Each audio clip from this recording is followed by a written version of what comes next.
Our next speaker is equally inspiring. Robin Bronin is coming from Alaska to speak with us, and she works as a human rights attorney, and she's been researching climate-induced relocation of Alaskan Native communities since the mid-2000s.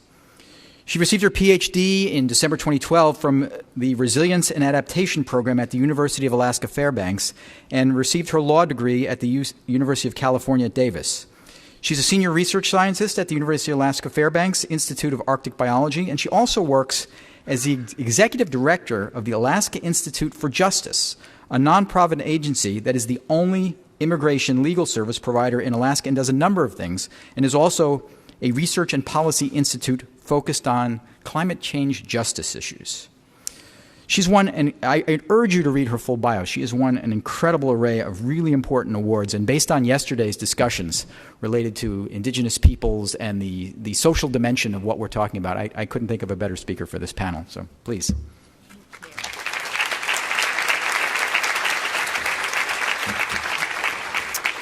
Good morning, everyone, and thank you so much for the opportunity to be here today. I'm truly honored. So, when you're thinking about what I'm about to say, this is the foundation of our work. First, adaptation is forever.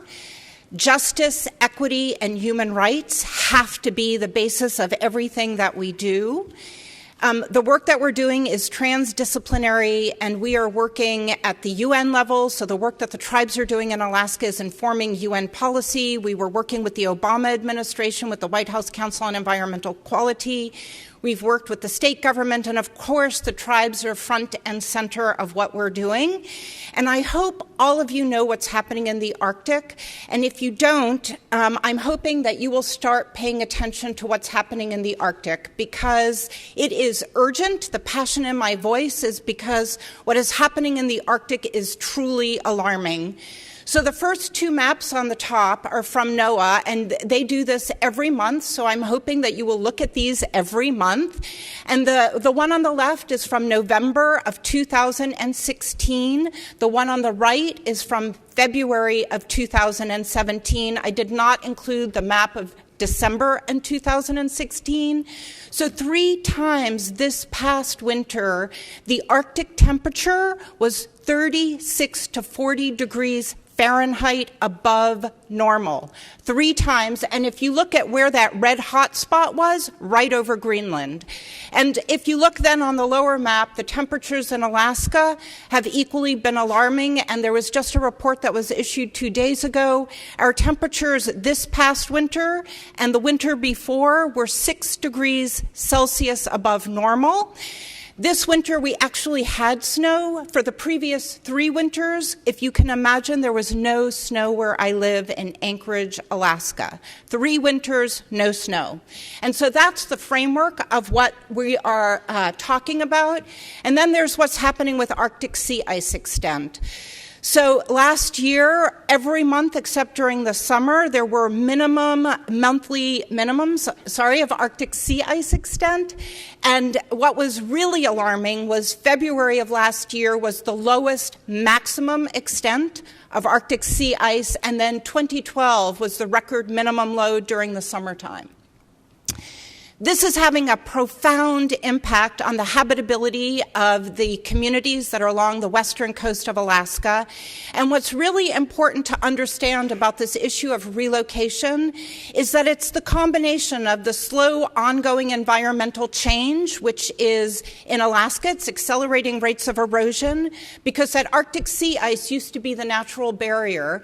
And we get hurricane strength storms. So in Alaska, we get storms with 100-mile-per-hour winds and higher, and that Arctic sea ice used to be the protective barrier. Coupled with thawing permafrost, you're getting these situations where erosion is causing land to permanently disappear. So it's the combination of these extreme weather events and slow ongoing change that's causing these communities to choose to relocate. The federal and state government has researched this a lot, and the most recent report was done in 2009 by the U.S. Government Accountability Office. And at that time, they found that 31 Alaska Native communities were imminently threatened by flooding and erosion, and 12 of those communities were making the decision, and that's really important for this conversation. They were making the decision that the best long-term adaptation strategy for them was the relocation of their entire community. And they've actually made that decision over a decade ago, and the challenge and the reason, again, why I'm so passionate about it is none of them have yet relocated, and that's despite the intense efforts. I've participated in over 100 government meetings at the national, state, and tribal level, and none of them have yet relocated. So what is planned relocation? It's really important for me to define it because at the UN level, we talk about this a lot, what this is. So first of all, planned relocation, it's about an entire community moving, and it's got to be voluntary. And the reason why voluntary and the right to self-determination is so important is because what we know from years of research is that government-mandated relocations, and they most recently occurred in Alaska, during World War II have been horrific for the populations relocated. So in Alaska, 10% of the indigenous population died.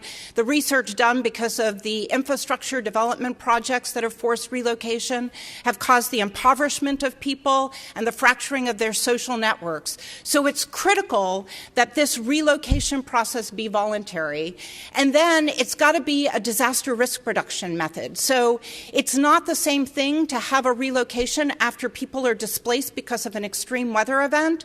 We've got to figure out how to relocate populations, and I don't think I'm being overly dramatic when I say Boston and Manhattan, given what's happening with sea level rise, like how we're going to relocate populations prior to them being displaced for incidents like Hurricane Sandy.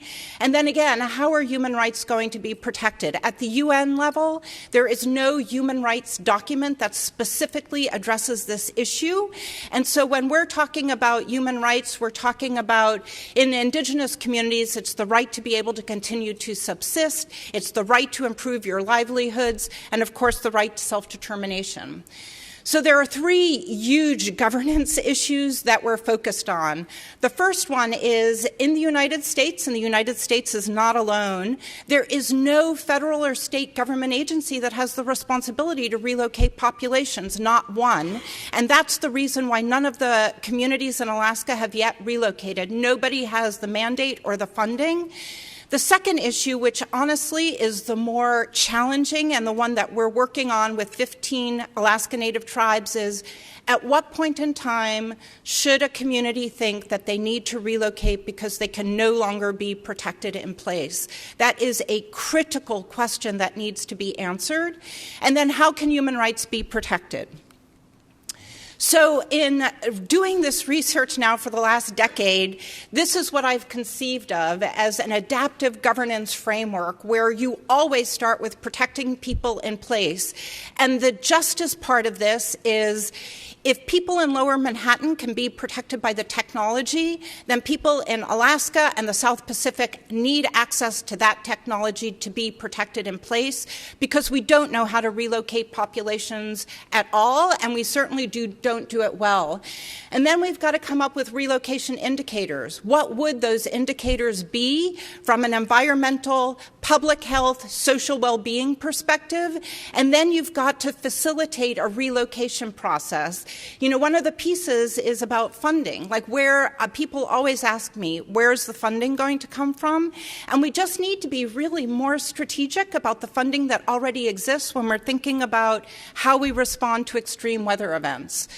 So these are the 15 tribes that we're working with. They're along primarily the west coast of Alaska. There are 15 of the 31 communities that were identified in that 2009 report of being imminently threatened by flooding and erosion, and they are guiding every aspect of the work that we do, and everything that I'm telling you today, I've learned from them. They have been at the front lines. They have advocated with Congress and the White House to try to get their needs met in regard to their long-term safety and protection. So the relocation governance design, so one of the challenges, federal and state legislation, the way that we define disasters does not include climate change impacts, like sea level rise and erosion.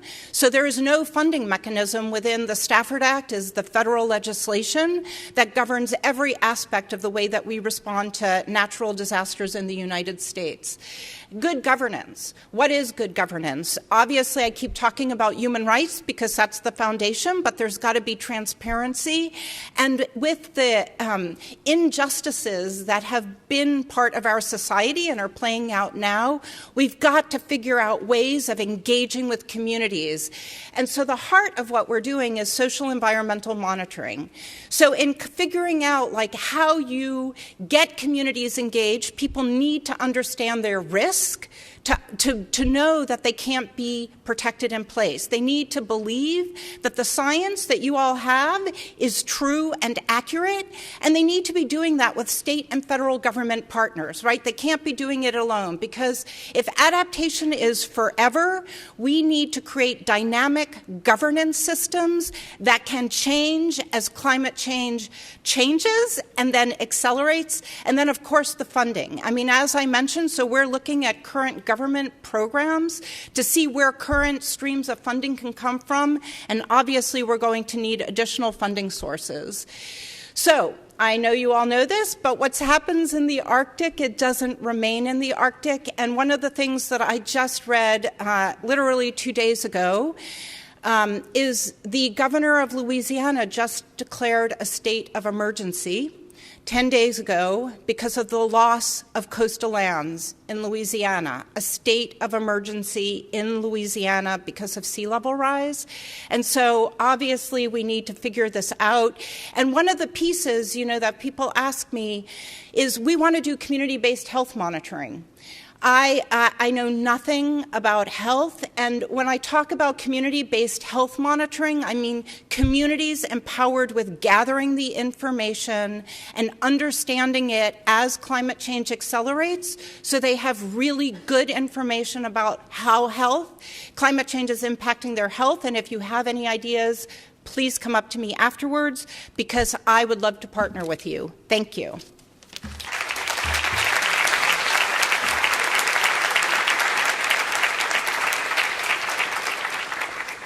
Thank you very much, Robin.